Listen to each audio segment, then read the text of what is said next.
Visnagar police સ્ટેશનમાં ગઈ તારીખ 14 જુલાઈના રોજ એક અકસ્માત મોતનો બનાવ સામે આવેલો જાહેર થયો, જેમાં એક વ્યક્તિ છે પિન્ટુભાઈ, એમનું બિલ્ડિંગ ઉપરથી પડવાથી મૃત્યુ થયું. આવી અકસ્માત મોત આવી અને પોલીસ સ્ટેશન તરફથી એની કાર્યવાહી કરવામાં આવી, પીએમ કરવામાં આવ્યું મરણ જનારનું. આ દરમિયાન જે તપાસ કરતા હતા એ અને પોલીસ સ્ટેશનના થાણા અધિકારી વગેરેને થોડો ડાઉટ ગયો કે આમાં કદાચ હત્યાનો બનાવ હોઈ શકે છે. આવી શંકા ગઈ, જે અકસ્માત મોત જે પ્રકારે એ લોકોએ દર્શાવી હતી એમાં, જેથી વિગતવાર તપાસ કરવામાં આવી કે આમાં ખરેખર શું હતું. એટલે 14 તારીખે હતું સવારે, 14 તારીખે રાત્રે એમને ઝઘડો હતો અને 15 તારીખે વ્યક્તિનું મૃત્યુ થયું સવારે. તો 15 તારીખે પછી ત્યારથી 2 દિવસ અમે તપાસ કરી, આજુબાજુના લોકોની પૂછપરછ કરી. આ દરમિયાન સામે આવ્યું કે આ ખરેખર તો અકસ્માત મોત નહીં પણ હત્યાનો બનાવ હતો અને એને અકસ્માત મોતમાં ખપાવી દેવાનો પ્રયાસ કરવામાં આવ્યો છે. ડિટેલ જાણી તો એમાં જે મરણ જનાર છે એ અને આરોપી છે સુરેશ હેમતા વાસ્કેલા કરીને, એ બંને પિતરાઈ ભાઈઓ થાય છે અને એ બંનેને પહેલાં ઝઘડો થયો મટન બનાવવા બાબતે.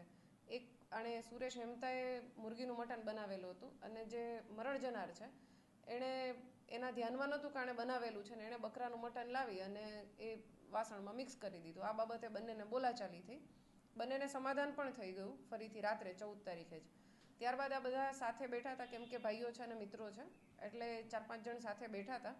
એ દરમિયાન ફરી જે મરણ જનાર છે એણે આરોપીને પોતાનો મોબાઈલ આપેલો હશે, પણ આરોપી એના પૈસા નહીં આપતો એટલે મરણ જનારે કીધું તું મારો મોબાઈલ પાછો આપી દે. એટલે એ બાબતે ફરીથી ઝઘડો થયો અને બધાએ ફરીથી ટ્રાય કર્યો એને સમજાવવાની. તો આરોપી જે ચોથા માળે આ લોકો બેઠા હતા ત્યાંથી પહેલાં નીચે ઉતર્યો, 3જા માળ સુધી ગયો અને પછી અચાનકથી પરત આવી, કોઈ ગુસ્સાના કારણે કે કોઈ પણ કારણે પરત આવી અને જે મરણ જનાર બેઠા હતા ચોથા માળે એની જે બિલ્ડિંગ છે એની પાડી પાસે, તો એણે ત્યાંથી ધક્કો મારી અને એને નીચે પાડી દીધા, જેના કારણે આ જે મરણ જનાર છે એનું મૃત્યુ થયું.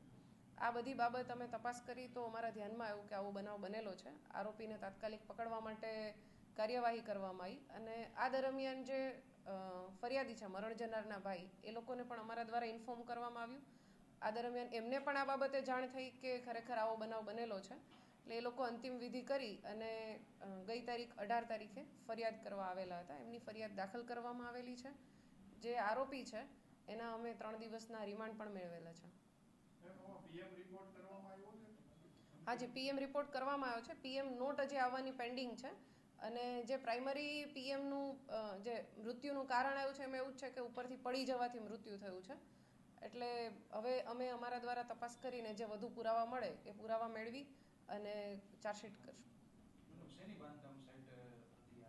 આ જે બાંધકામ છે એ આવાસ યોજનાના બિલ્ડિંગ બની રહ્યું હતું અને એનું બાંધકામ આ બધા કરી રહ્યા હતા, એટલે એના મજૂરી. આ જે આરોપી અને મરણ જનાર જે છે એ બધા એમપીના અલીરાજપુરના છે.